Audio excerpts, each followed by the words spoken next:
Byron,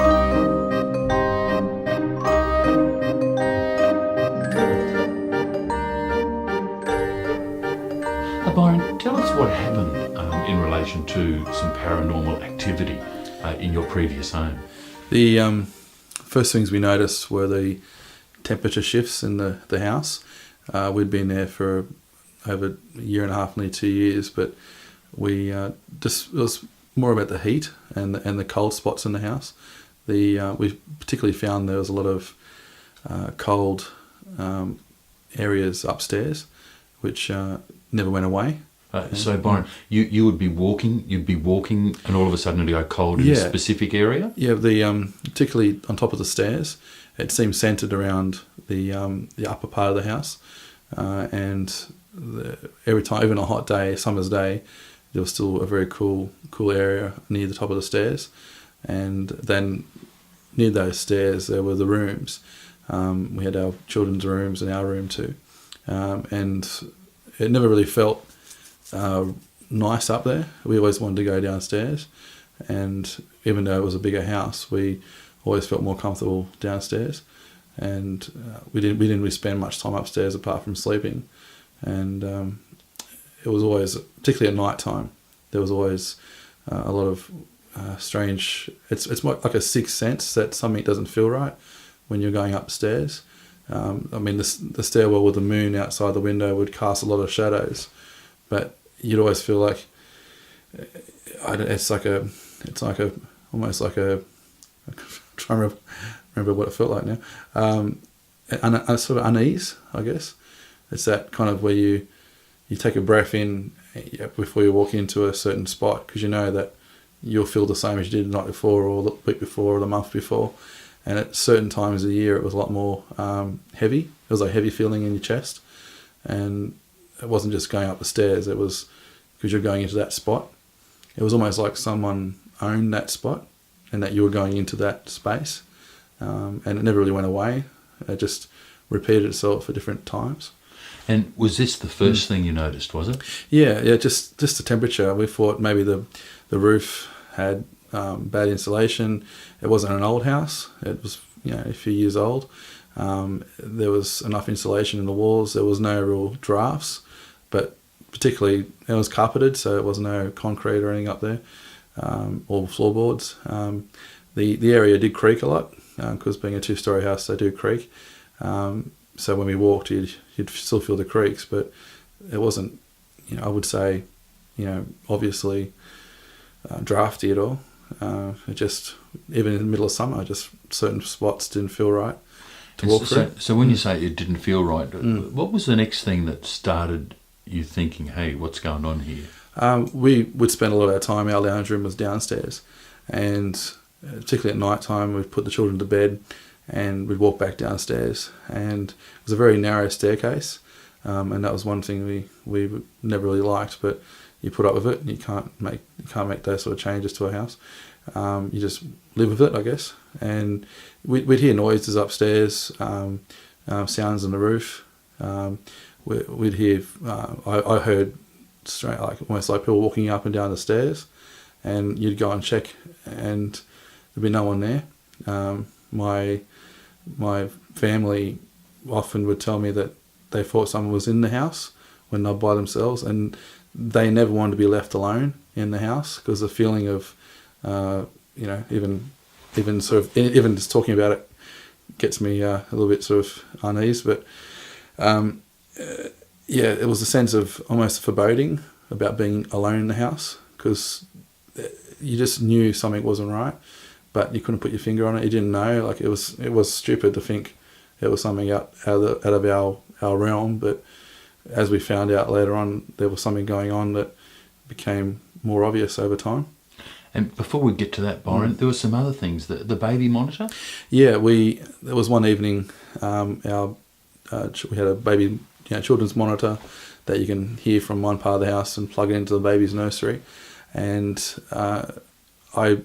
we'd always watch the monitor colour bars go from green to red, or just on a very low setting. And particularly one night you'd always hear stuff up in the children's room that wasn't just their breathing, it was you'd hear them coughing, and they're pretty accurate, the monitors. But I remember one night when I was going upstairs, it was like someone sighing in that part of the house, and immediately it made me run upstairs, and I thought someone had walked in. I thought my partner had gone into that part of the house, and but I went and checked all the rooms, and that both children were there by themselves, and in that time we had 2 children. So originally it was only the one room that was used as the child's room. The nursery that was to be was just had storage stuff in it, furniture and that sort of thing. And going even into that room became almost uncomfortable. We thought maybe because it wasn't unpacked properly or wasn't ready, but we had no real choice. But we had to make that the nursery. And yeah, just one night particularly, I remember there was a sigh that came across. It was like someone exhaling, but in the back of my mind I thought, no, it's actually someone saying something, but my children are asleep. That's just ridiculous. And I remember saying to my family, this has just happened, this is crazy. And you sort of shove it off and go, oh well, it's just, I'm hearing things, it's old age, whatever. But you other things happen. And what other things, Byron? There's certain parts of the house, like that part of the house upstairs, just certain rooms didn't feel right, even when they were empty, with no one in them. Even corners of that part of the house just didn't seem to feel welcoming. A house should feel welcoming. You feel, if anywhere, you should feel more comfortable in your own house. But even in that part of the house, the rooms became a place of unease as well. And I think the one situation that became, I suppose, the turning point in the whole journey of discovery for us was we'd gone to bed in our main bedroom, and the doorway out to the upper level was a few meters away, and I recall being asleep and dreaming, and it must have been a deep sleep, and it was around 2 or 3 in the morning, and we had a lamp, a light out on the street coming through our window, and in the middle of a deep sleep for no reason at all, I remember sitting up in bed thinking that my child had walked into the room. Kids do that, they come in and ask for water and all that sort of thing. And in this occasion, I saw the door opening towards us, and in my half sleep and in the bad light, I called out my child's name and said, "Are you okay? Do you want some water?" Of course, there was no reply because she hadn't walked into the room. And I'd locked the door before going to bed into the room and made sure it had shut properly. And it was like someone opening it to step in.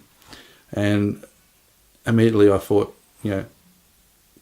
what's going on? Turned the lamps on next to the bed, woke my partner up, and we both sat in bed and looked, and she looked as well. And it wasn't our children, but something had walked into the room. I feel something had walked into our room, and it was getting closer and closer to us. And that was kind of the moment we thought, okay, we've looked at other reasons for it. We've checked the house out. We actually went through the whole house when that happened and checked all the doors. Everything was locked, windows were shut, and we thought, okay, let's not stay. And we started preparing to go. But also, the stairwell, we'd all fallen down the stairwell. We'd twisted ankles, we'd dropped laundry baskets.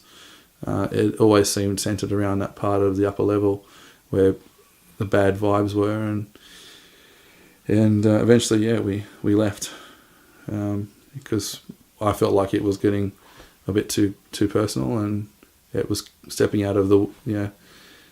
I think in a way, I suppose I felt like we were a little bit in danger as well.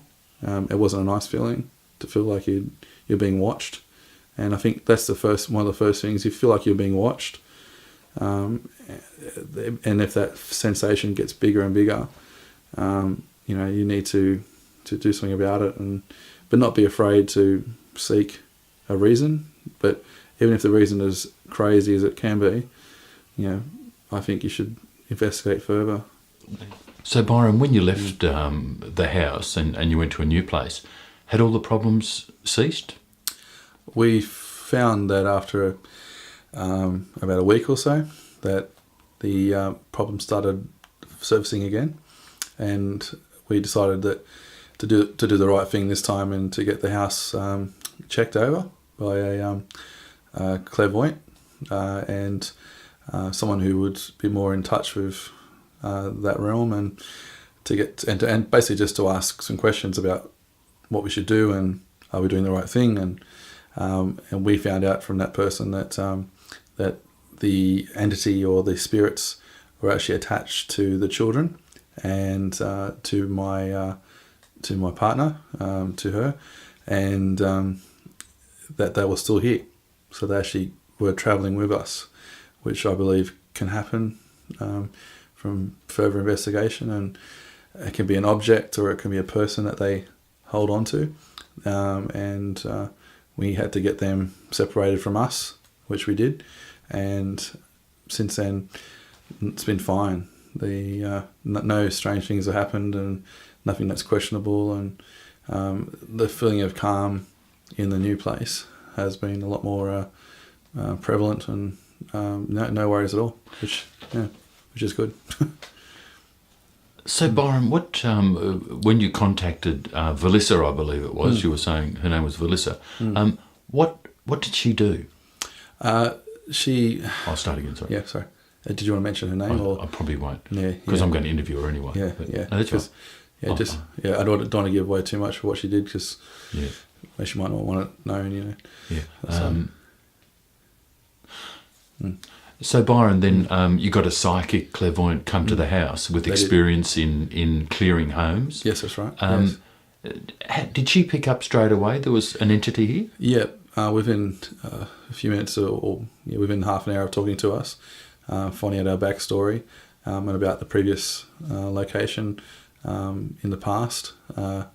She had found out that the spirits or entities, whatever you want to call them, had attached themselves to us, and were still hanging around, I guess. And one was a dangerous presence, and one was a more mischievous presence that needed to be separated, and they were just hanging on to our family because they liked our family, I think, was what came from it. And where do you think they were picked up from? Look, from what I've found out, it could have been years ago. It may have been a previous place that we lived at separately.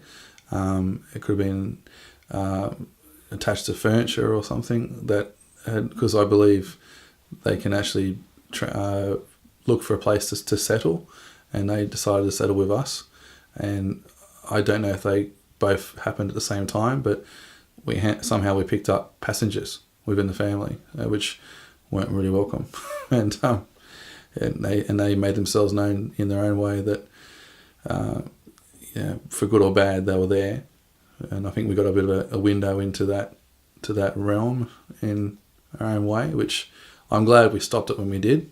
I think that was enough for us before things got too out of hand, and I'm very grateful that we got the help we did, and it's a lot more calm now, and we're happy as well. And when the clairvoyant, the psychic, was with you, how long did it take for her to do the clearing? Look, it was probably a couple of hours.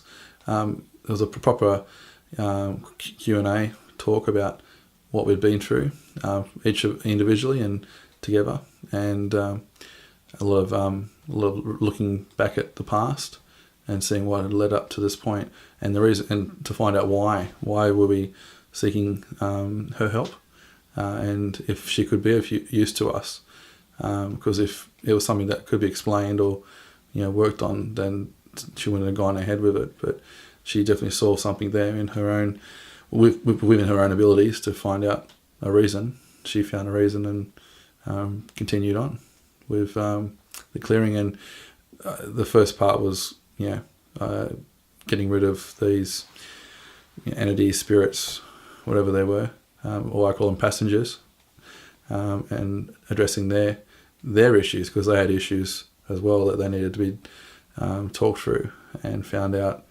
as to why do they like us, why were they drawn to us, and that was addressed, and we were happy with what happened. Yeah. Thanks, Bob. Thank you. Thanks.